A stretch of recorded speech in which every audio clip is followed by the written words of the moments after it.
Hi guys, so our old friend, the Right Honourable Gentleman from the 19th century, strolled into Parliament on Wednesday to deliver a new benefit of Brexit. A dashboard. What is that, I hear you say?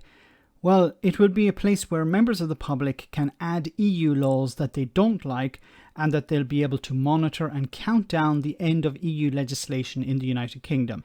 This is something the Brexit Opportunities Minister hinted at about a week ago. Jacob Rees-Mogg also listed off some of the benefits of Brexit, perhaps ideas he got from the Sun. So let's jump in.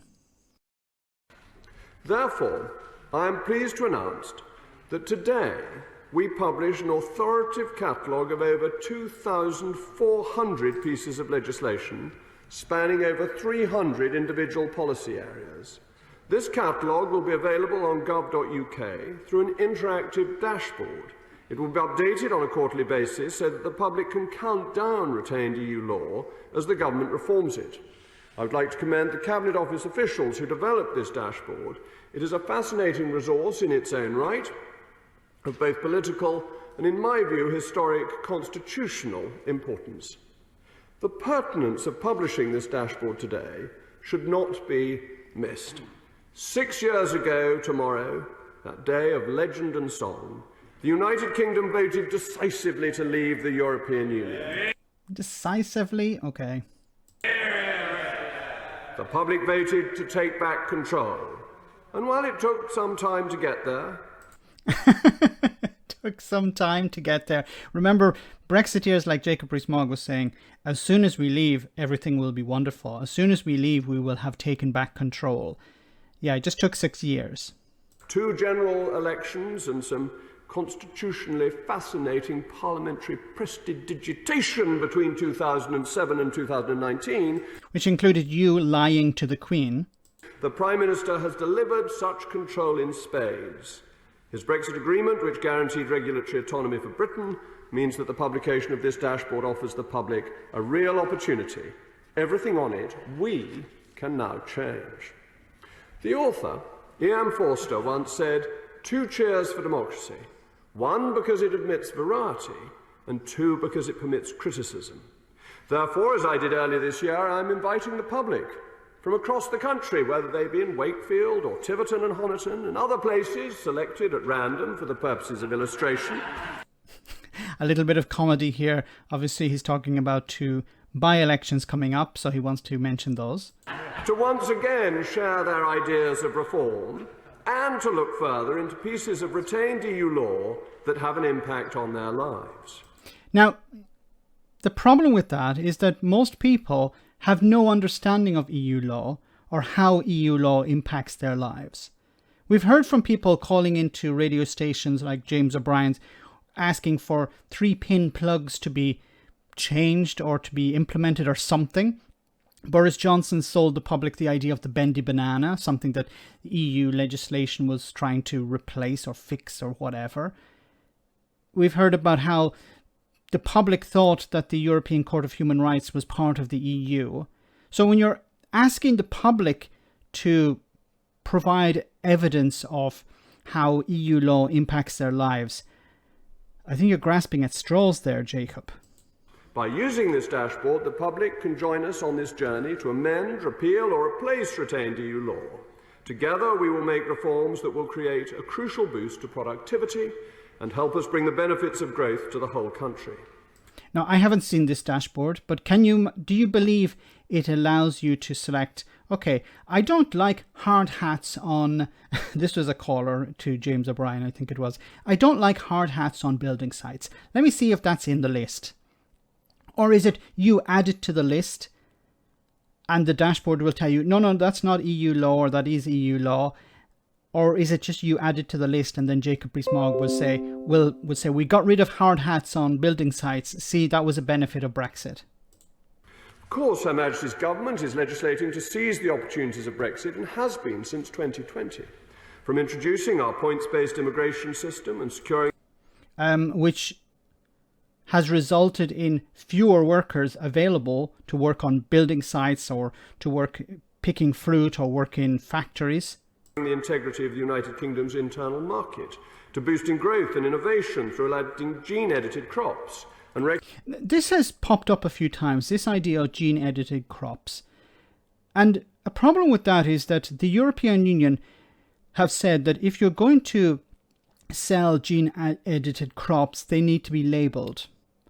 And the response from, I think it was Alistair Jack this week, was, well, we don't really want to label it, it seems, because that would turn off the public. Because you can imagine the public, as you know, receive a product and they say, well, this one is gene-edited and this one is not.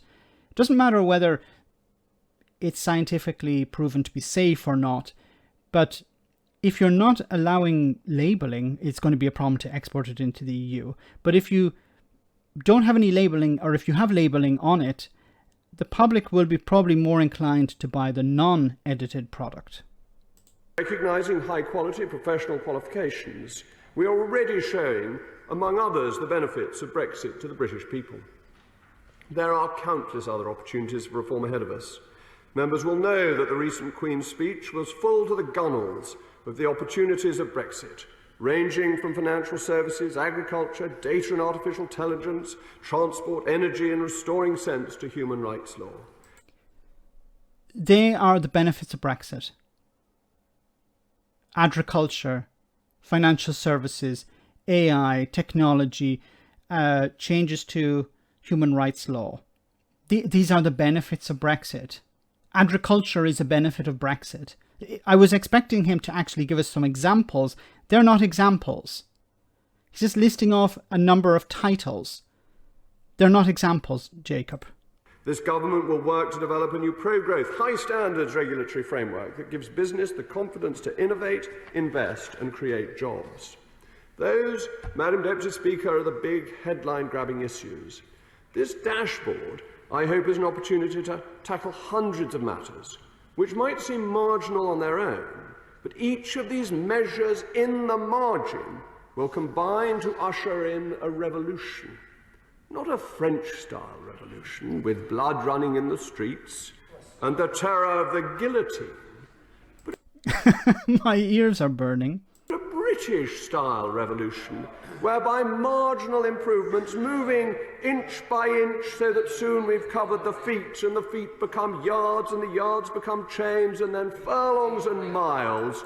This is a bit of a contrast to what Brexiteers used to say in the past.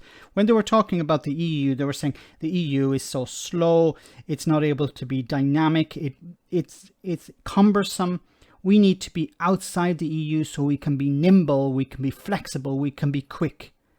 And Jacob Rees-Mogg is talking about, no, we want to go inch by inch, mile by mile. Until the journey is complete. With inflation running high, we need to search everywhere, and every stone and sofa cushion for supply-side reforms that make products and services cheaper, make things easier for business, and ultimately grow the economy and cut the cost of living. Then why are you implementing Brexit? Businesses are worse off because of Brexit. They have seen their prices increase because of Brexit. If you actually undone Brexit, businesses would be much happier and prices would drop. This dashboard, therefore, is the supply-side reformers' El Dorado, and naturally I am pointing to the treasure trove of opportunity this publication represents. It highlights unnecessary and disproportionate EU regulations on consumer goods, such as those regulating the power of vacuum cleaners. I really didn't think he was going to go there. Vacuum cleaners. This has been debunked ad nauseum. To give him some Latin, he loves a bit of Latin. This has been debunked. The idea that if you increase the wattage, that the vacuum cleaner is better at vacuuming, that's not true. The benefit of the better way for a vacuum to work is for it to be more efficient, to suck better because it's more efficient, not because you increase the wattage. Why should that trouble Her Majesty's government or the expensive testing requirements mandated by REACH on the plastics which make up items we use every day? So you don't want to carry out tests on products? You want to do away with testing? Do away with safety? What the hell? I knew Brexit was about reducing standards and reducing protections, but also safety standards as well. Which shut out the newest and most innovative materials. Thankfully, we left the EU before it decided to mandate what sort of phone chargers we can have, a typically short-termist and anti-innovation measure which will only have a long-term negative effect on consumers. Isn't it ironic to hear a guy from the 1800s, the 19th century, talking about technology? Well, this particular case he's talking about, so this is about legislation that the EU wants to bring in, they want to bring a standard that all producers of mobile phones or whatever, they standardize at the USB-C standard. Now, Apple has been complaining about that, and I covered this before in the past. But what's interesting is, well, in the US, they seem to be going in the same direction as the European Union. It says here, according to the Register, US must adopt USB-C charging standard like EU senators urge. So the Senate has been urging the government to follow the EU when it comes to USB standards. And this is, of course, to reduce e-waste, to reduce costs for consumers as well. It's been a disaster. We need to reduce the amount of waste that we're producing. And, well, the EU have decided, let's choose USB-C as a standard. And the US perhaps is going in the same direction. And Jacob Rees-Mogg wants to go in a different direction, it seems. These are the benefits of Brexit: closing ourselves off from the rest of the world, increasing bureaucracy, reducing standards, and ignoring reality, it seems. Let me know in the comment section, guys, what you think about all of this. As always, your comments are greatly appreciated. Thanks a lot.